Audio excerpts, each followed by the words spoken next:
You now have 30 seconds to read questions 1 to 4.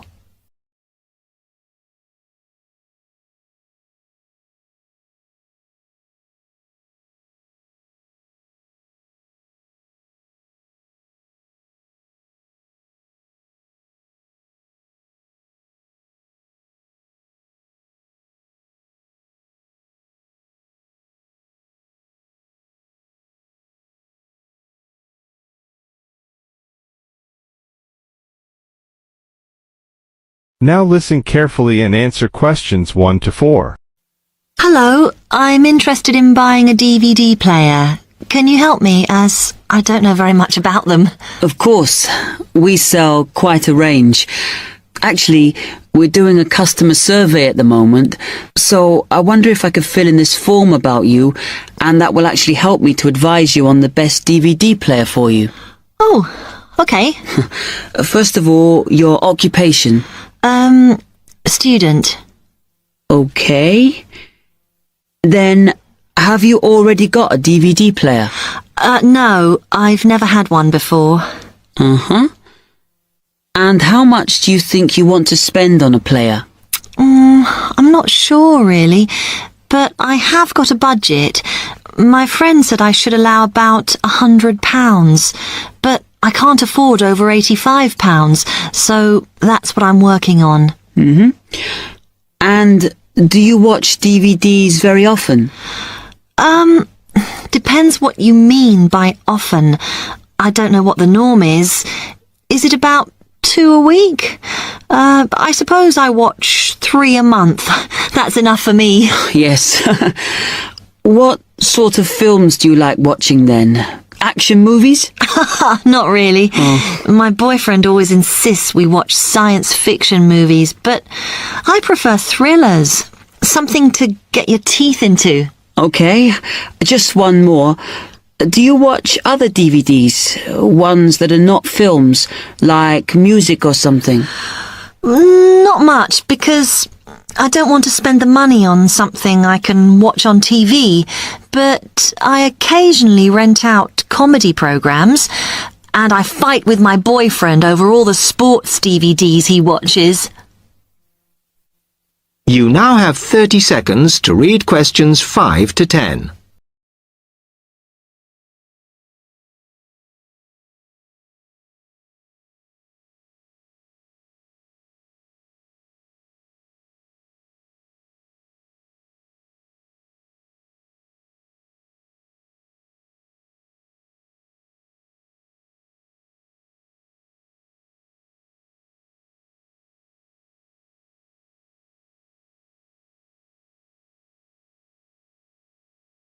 Now listen carefully and answer questions 5 to 10.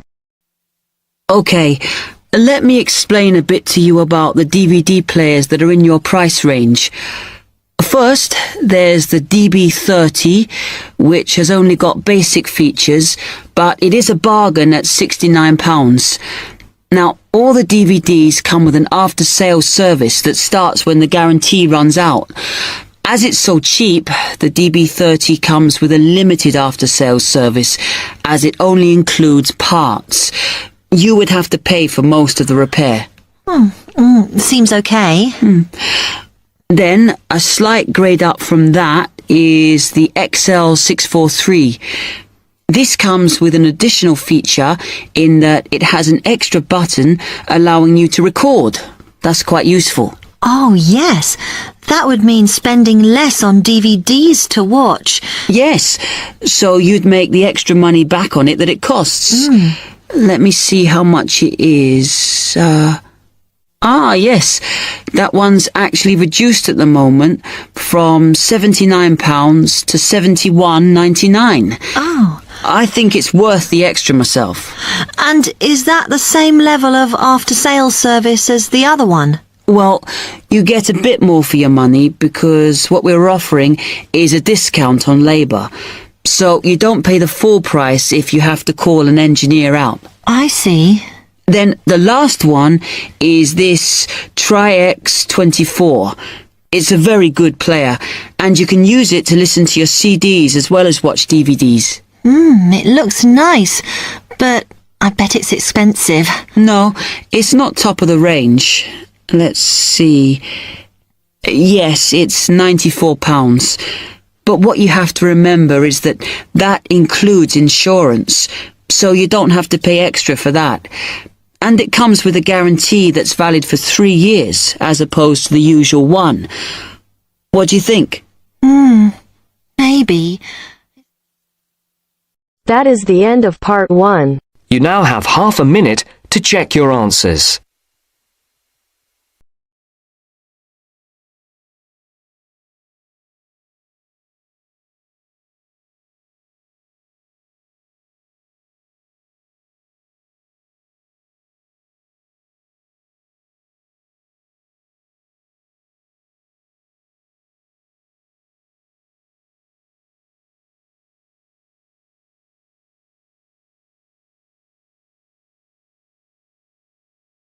Now turns to part 2.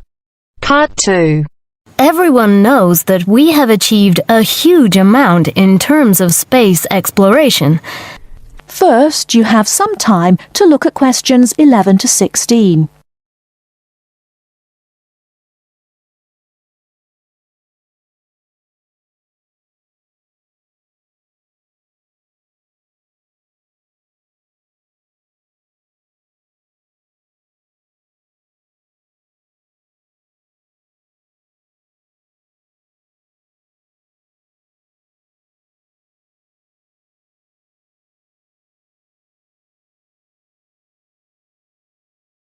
Now, listen carefully and answer questions 11 to 16.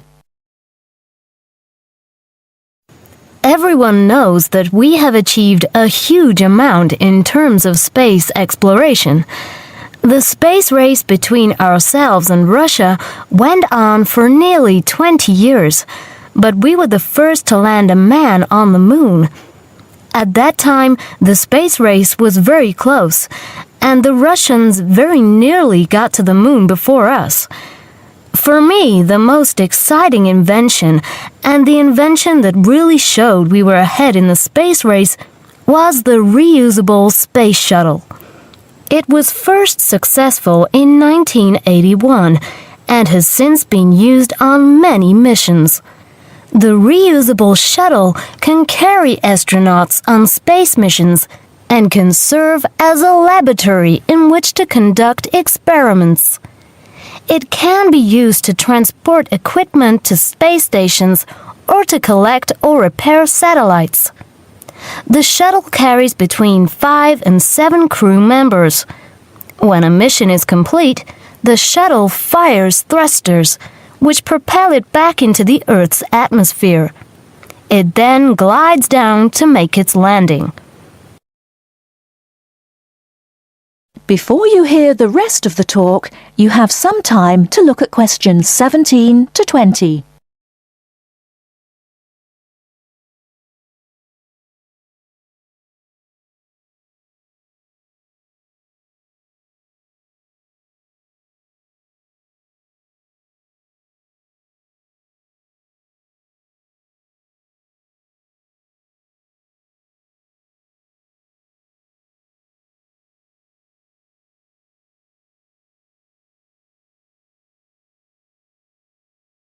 Now listen and answer questions 17 to 20.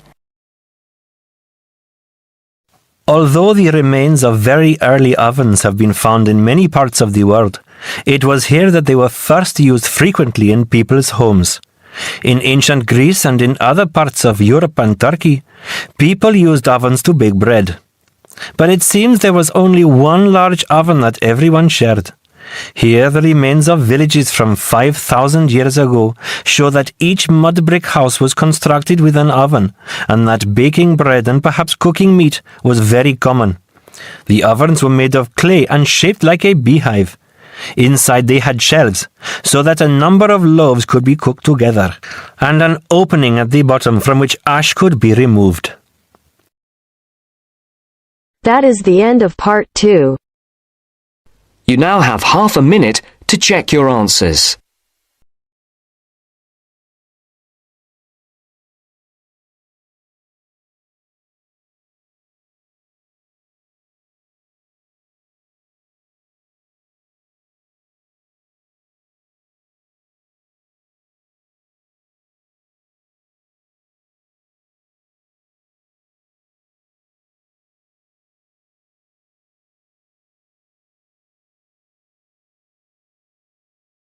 Now turns to part 3. Part 3. You will hear a student, Penny, talking to two friends, Ray and Louise, about a television competition Ray has entered called Travel Documentary.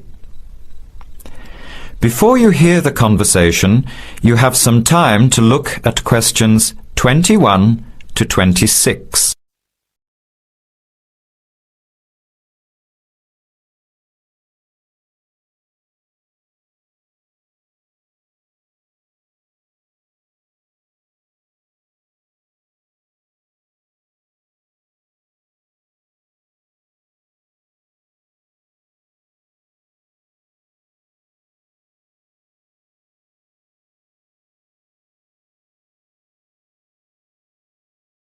Now, listen carefully and answer questions 21 to 26.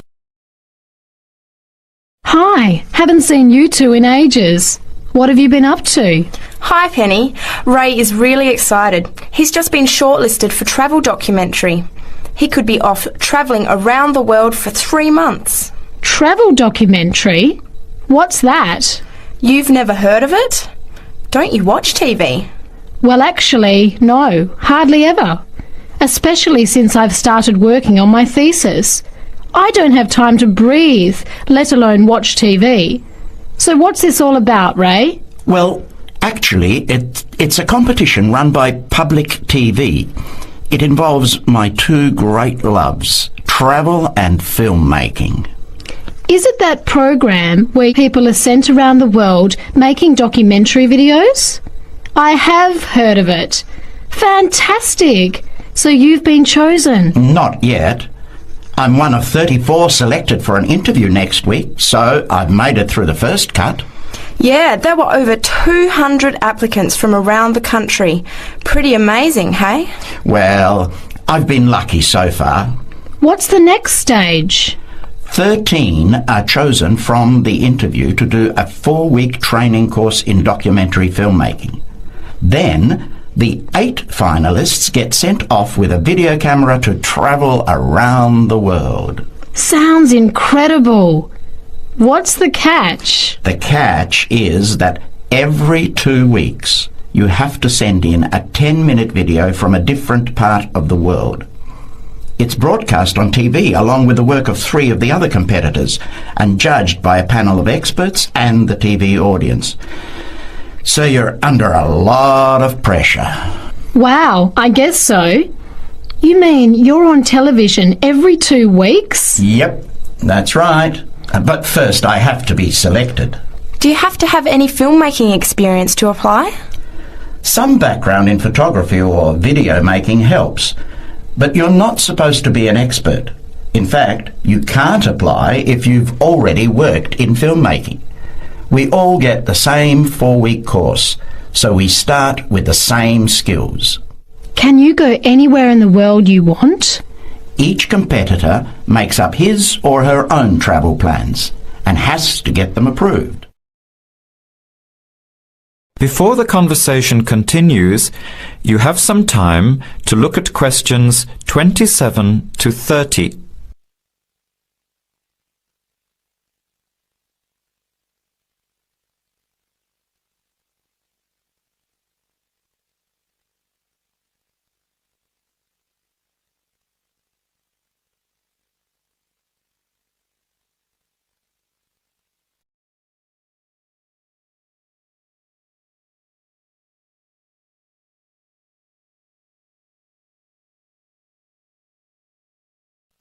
Now, as the conversation continues, answer questions 27 to 30. Have you talked with anyone else who has done it? As a matter of fact, just last week, I met Sarah Price, a girl from here who did it last year. What did she have to say about it? She said it was the most amazing experience of her life, but it was really tough at times. I think you'd have to be really brave to take off like that alone with so much responsibility. It's not like going on a holiday, is it? No. 2 weeks in a country, often where you can't speak the language, to find a story, film it, organise all the editing. Then you're off to a completely different part of the world to start all over again. Pretty exhausting, but exciting too. What a way to see the world. What about Sarah Price? Did she have any bad experiences? She said the worst part was when she got some mysterious fever in Mongolia and thought she might have to be sent home. Fortunately, it got better, but she said it was scary to feel really ill when you're alone so far away. So what made you want to apply? When I saw the program on TV a while ago, I thought, this is for me. I've always wanted to travel, but needed to work for a year before I could even think about it. Then a new series started up. I thought, now's my chance. Don't you think you'll be lonely? I don't think I'll have time to be homesick. I'm more worried about having too much to do and not enough time to get things organised. So we might be watching you on television in the next few months. I hope so, if I'm lucky. When will you know for sure? They choose the final 8 in March. A month later, you're on your way. So do you have to pay anything?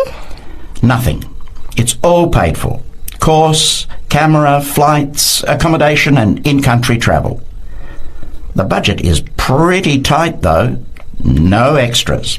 I sure hope you get it. Then I'll be finding time to watch at least one program on television every week. That is the end of part 3. You now have half a minute to check your answers.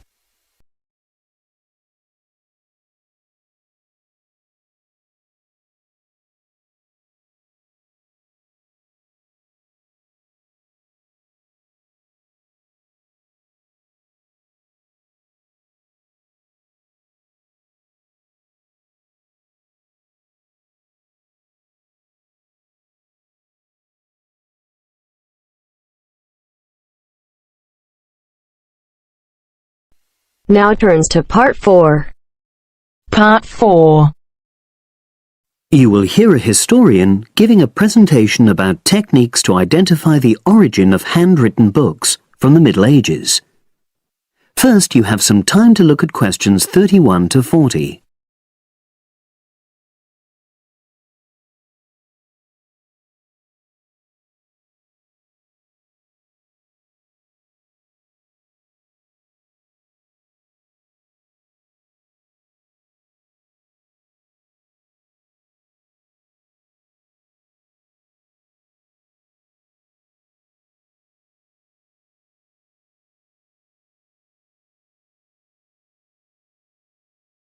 Now listen and answer questions 31 to 40. My presentation today is on how the science of genetics is being used to shed light on the origin of manuscripts, anything written by hand, produced in the medieval period, that is, the period between the 5th and 15th centuries AD. As many of you know, thousands of medieval handwritten books still exist today. Some of them have a clear provenance, that is, we know exactly where and when they were written. But the origin of many manuscripts has been a complete mystery, that is, until 2009, when geneticists started using DNA testing to shed light on their origins. But before looking at the new research, I need to explain something about the way the manuscripts were produced, particularly what they were written on. Virtually all were written on treated animal skins, and there were essentially 2 types. The first was parchment, which is made of sheepskin. It has the quality of being very white, but also being thin. It has a naturally greasy surface, which meant it was hard to erase writing from it. This made it much sought after for court documents in medieval times. The second type is vellum, which is calfskin. This was most often used for any very high-status documents because it provided the best writing surface, so scribes could achieve lettering of high quality. So, once the animal hides had been chosen, they had to be prepared. Where the right materials were on hand, the skins were put into large barrels or vats of lime, where they were agitated or stirred frequently. But if lime wasn't available, then the hides were buried. Both these techniques were designed to cause the hair to slough off and the skins to become gelatinous and therefore more flexible. The next stage was to put the hides on stretcher frames and pull them very tight. While on the frame, they were scraped with a moon-shaped knife in order to create a uniform thickness. For parchment, that was the end of the process. But for vellum, there was an additional stage, where it was bleached in order to achieve the desired color.